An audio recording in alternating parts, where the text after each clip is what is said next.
the name of Allah, the most merciful, the most beneficent. Thank you so much, Rosni. It's a pleasure to be here. And thank you so much, Mr. World Chairman. You had always been very active talking about the issues and the problems faced by this world. Unfortunately, I don't have a written speech, just like our Honorable Mr. Rahman Malik, beautifully written speech. Malik Saab, you're always very impressive.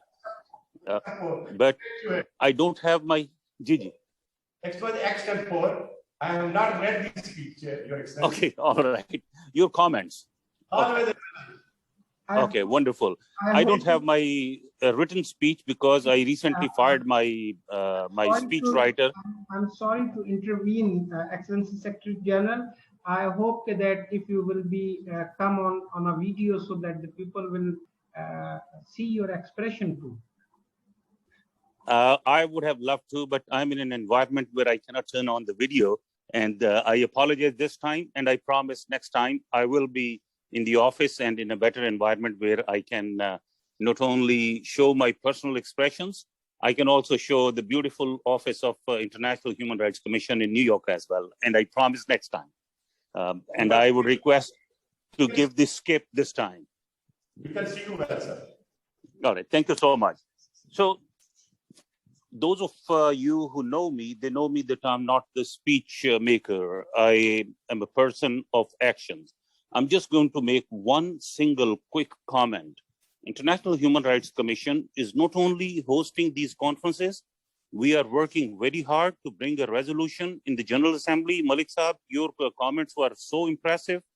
We are working very hard to bring a resolution in the UN General Assembly to mandate all superpower, all Western worlds to spend 25%, or actually to mandate those powers to commit 25% of the revenue they generate by selling the weapons and arsenals to the world for the research of the environment and protection of the environment. These factories and these plants who are producing these arsenals, not only killing people around the world, they're also destroying our environment. So very soon you will see something very concrete, inshallah, in the General Assembly. And the only challenge we face is that the so-called third world countries who have the majority in the General Assembly, they are dependent on the Western world economically and financially, and sometimes they are unable to make the independent decisions. Just like when we were talking about the Palestine issue in the Security Council, 10 countries, they voted for the resolution brought in by Kuwait, and that is 2/3 of the 6 billion population of the world. So in other words, 4 billion people around the world wanted peace in Palestine. Only one country with 330 million people, United States of America, vetoed this. We had been working very hard to abolish the veto power in the Security Council because I personally and we as an organization strongly believe that the Security Council's operative systems and the veto power is world's largest resistance to peace in the world.